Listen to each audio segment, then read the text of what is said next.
দেখো, প্রত্যেকের নজর এই মুহূর্তে শিয়ালদা আদালতের 3 তলার 200 নম্বর যে কোর্ট এজলাস, 210 নম্বর যে কোর্ট এজলাস রয়েছে সেখানে বিচারক অনির্বাণ দাস 2:45 এই আর্জিকর ধর্ষণ ও খুনের ঘটনার সাজা ঘোষণা তিনি করবেন। এবং আমরা দেখেছি যে আজকে বেলা 12:30 নাগাদ সাজা ঘোষণার আগের যে শুনানি পর্ব, যেখানে অভিযুক্ত বা দোষী সাব্যস্ত যাকে করা হয়েছে সঞ্জয় রায় আসামি, তাকে বলার সুযোগ দেওয়া হয়েছিল, তার আইনজীবীকেও বলার সুযোগ দেওয়া হয়। সিবিআই আইনজীবী তারাও সামান্য সময় পান আজকে তাদের তরফে কিছু বক্তব্য রাখার। অন্যদিকে নির্যাতিতার পরিবারের আইনজীবীরাও তারা বক্তব্য রেখেছেন আদালতের কাছে। সমস্ত শোনার পর 1:15 এই প্রক্রিয়া শেষ হয় এবং বিচারক 1.5 ঘন্টা সময় চেয়ে নেন এই সাজা ঘোষণার আগে।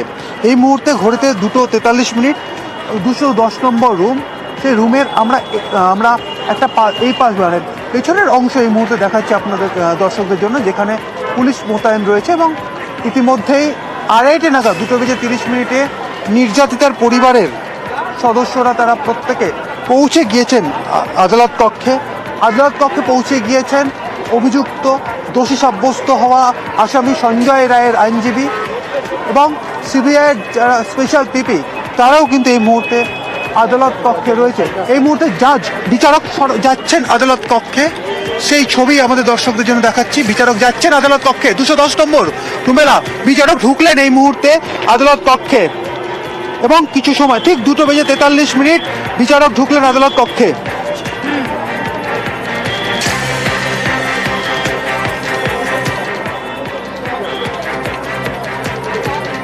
একেবারে আমরা সেই ছবি দেখাচ্ছি আমাদের দর্শকদের সেই ছবি দেখাচ্ছি। 3 তলায় শিয়ালদা কোর্টের 3 তলার 210 নম্বর ঘর বিচারক অনির্বাণ দাস ঢুকলেন। সেখানে কোর্টরুমে ভিড় কিছুক্ষণ আগে পর্যন্ত ছিল, ঢুকে গেলেন এই মুহূর্তে তিনি 210 নম্বর ঘরে। সেখানেই সঞ্জয় রায়ের ভাগ্য লিখন, আর মিনিট খানেক বাকি।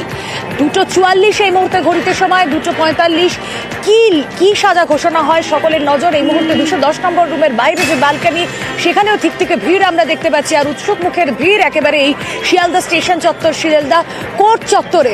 পুলিশের ছয়লাভ, নিরাপত্তার প্রবল ঘেরাটোপ। সাজা ঘোষণার পরই এখান থেকে বের করে নিয়ে যাওয়া হবে সঞ্জয় রায়কে। সে কারণে প্রিজন ভ্যানও প্রস্তুত রাখা হয়েছে। সেই ছবি আপনাদের সামনে তুলে ধরছি। রৌনক প্রতিনিধি রয়েছেন আমাদের সঙ্গে, আরো একবার রৌনকের কাছে যাব। রৌনক,